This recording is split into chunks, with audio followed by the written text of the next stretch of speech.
Livio Pastorino nos saluda, sommelier y especialista en pisco y en destilados y catador además profesional. Y vamos a hablar ahora estamos en el capítulo 9 de esta serie de destilados del mundo.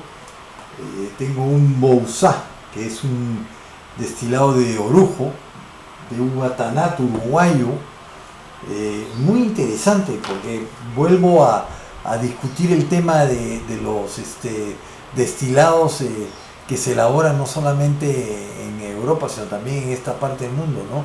Estos destilados de orujo, ¿no? Indudablemente, vuelvo a repetir, hacen vino con la uva, ¿no? Y con los orujos, con los ollejos, ¿no? Elaboran el destilado. Le agregan agua, lo rectifican o destilan 2 o 3 veces, pero eso no le quita que tenga calidad el producto o que el producto, pierda calidad por el hecho de que se elabore de esa manera. Todo lo contrario, se está aprovechando la uva en su totalidad, cosa que es importante para una empresa que se dedica a la elaboración de vino y que trabaja con la uva directamente, ¿no? Esta Tanat es una uva francesa del suroeste de Francia. Es curioso, pero hay más producción de esta uva en Uruguay, ¿no? Sobre todo en Uruguay, Argentina, algo de Brasil tiene, también hay en el Perú, pero es curioso que sea Uruguay la que tenga la mayor cantidad de siembra de la uva Tanat a comparación de su origen, que es en Madirán, se llama, en Francia, al sureste de Francia, ¿no? De ollejos negros, así, de ollejos gruesos negros, ¿no? La usan mucho para hacer blends o para hacer mezclas, pero también se consume, como en el caso del Uruguay, se consume la Tanat como Tanat, ¿no? Monovarietal. En este caso tenemos un destilado, ¿no? De orujo, de esta uva. Miren qué simpática la botella, es una botella lindísima, ¿no?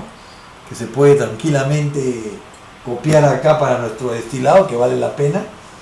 Acá no estamos discutiendo cuál es mejor, ¿correcto? Acá estamos hablando directamente de este destilado de orujo, que es de la bodega Bouzá, uruguaya, que también produce vino, y he visto que produce hasta un gin, ¿no? O sea, interesante, produce vino y produce este destilado, no solamente de Tanat, también hay un destilado igual de Tempranillo, ojo con eso, ¿no? Ya lo tendremos en algún momento y lo podremos también degustar, ¿no? Límpido, brillante, sin ninguna partícula en suspensión, ¿no? Vamos a nariz. Primera olfacción. Este tiene 40 grados, si no me equivoco. 40 grados, ¿no? Un porcentaje 40% de alcohol. ¿No? La sensación a ollejo, a rama, ¿no? A hierba, ¿no? A hierba fresca. Es inmediato. El alcohol es perfecto. Está muy bien logrado. Pero la sensación a ollejo, a uva, ¿no? Se percibe en nariz. Interesante.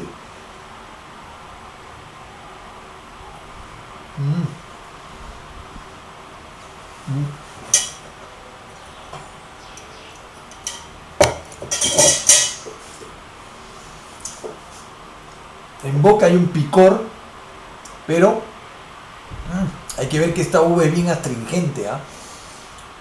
Es una uva bien astringente la Tanat, pero en este caso no.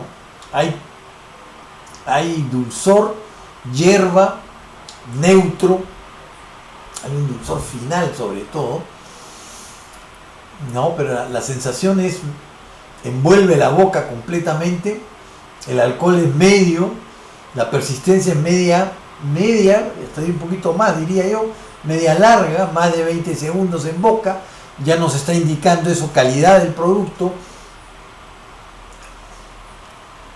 El paso es suave, pero sí se mantiene la astringencia en boca, ¿eh? Es como si estuviéramos mordiendo una manzana verde o un membrillo, Imagínense que están mordiendo un membrillo, esa sensación que hay por lo verde que está, es la sensación astringente que se percibe con este destilado. Está muy bien el destilado, está muy bien interesante. Sobre todo la sensación a hierbas, a uva, a ollejo de uva, ¿no? Ahora que he estado cosechando yo la uva que tengo en mi casa, ¿no? Tengo una uva quebranta, he estado justamente trabajando la cosecha y esa sensación a ollejo la he percibido acá, igualita. Muy bien, eso ha sido todo por hoy. Espero que les haya gustado. Siempre me encuentran en el YouTube. Pulgar para arriba si les ha gustado. Si desean seguir más información, clic en la campanita. No se olviden lo que dice mi profesor. Las preguntas que deseen. La pregunta tonta es la que no se hace. Estamos en contacto. Hasta la próxima. Chao.